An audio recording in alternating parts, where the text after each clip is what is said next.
Hello, I'm Ricky the River Rat. This video will show you how to repair a damaged river raft. In this case, the raft is damaged because I ate it.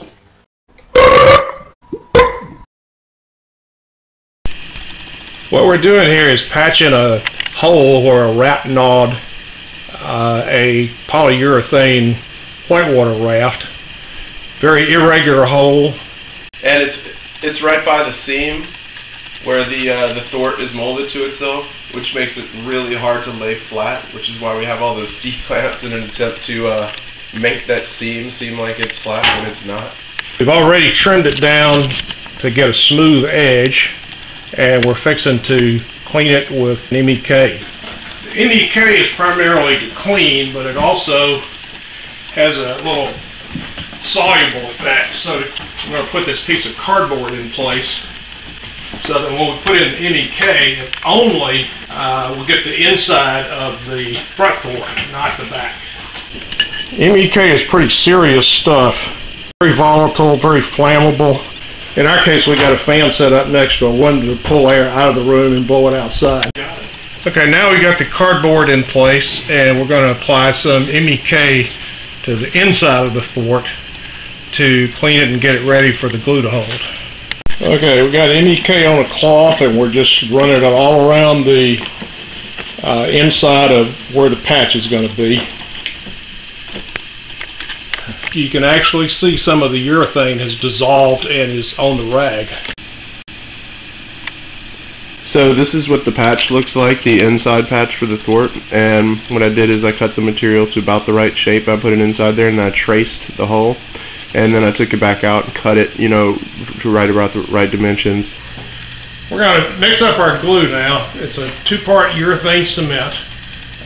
There's several of them on the market. This particular one is Clifton cement, and was sent to us by Wing Rafts. They're the manufacturer of our raft, and this is a blatant plug for them.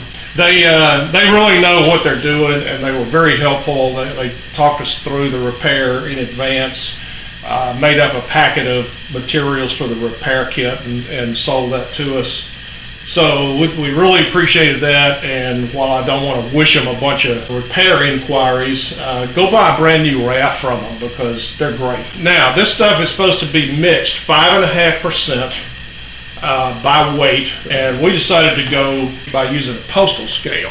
I now want 5.5% of half of an ounce, less than the thickness of the red line on the scale.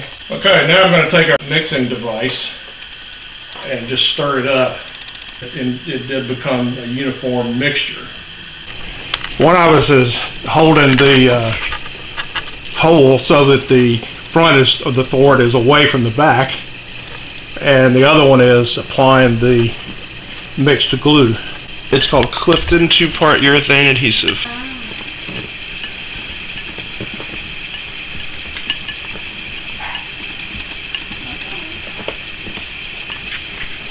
Okay, now we have the inside of the thwart coated with first coat of glue and an old towel rod, actually just sitting there to hold the front of the thwart away from the back while it dries for about 20 minutes.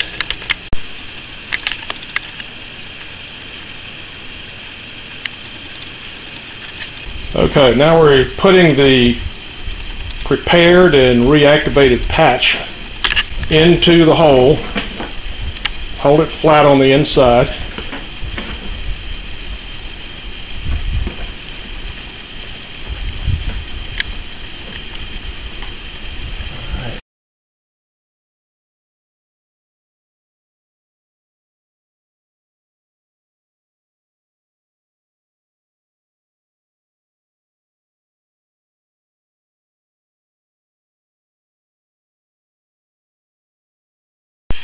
After 12 hours drying time, we took our clamps away, inflated the thwart, and we got 2 pieces of good news. One is we managed not to glue the patch to the other side of the thwart. The other is that it does hold pressure. While the patch in this area is against the thwart material all the way up to the edge of the hole, over here we didn't get it completely flat.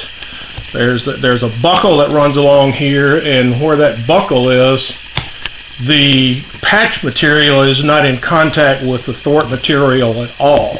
You can see that there are creases in the seam here. When we put the outside patch on, it's going to have a problem holding because it's got to go over these little curves here, and that's not good. We decided the best thing to do will be to actually make a slit down the middle of these buckles and cut away enough material so that they will lie down flat. I want something to put in here between the thwart material and the patch, and fortunately my granddaughter Alexis just finished a popsicle, and the popsicle stick seems made for it. So I'm using an X-Acto knife here, and I'm going to start by making a single slit right down the middle of this buckle.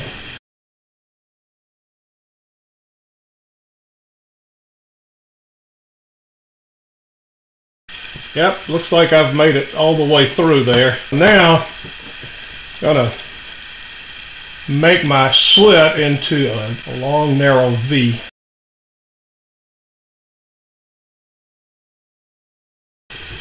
Now, that, we're hoping, will fold down into a flat surface. See, when I push it down like that, the edges of my little V come together so that they're no longer buckled up. They can get down and contact the patch. Just a little bit of glue to slip in under that flap.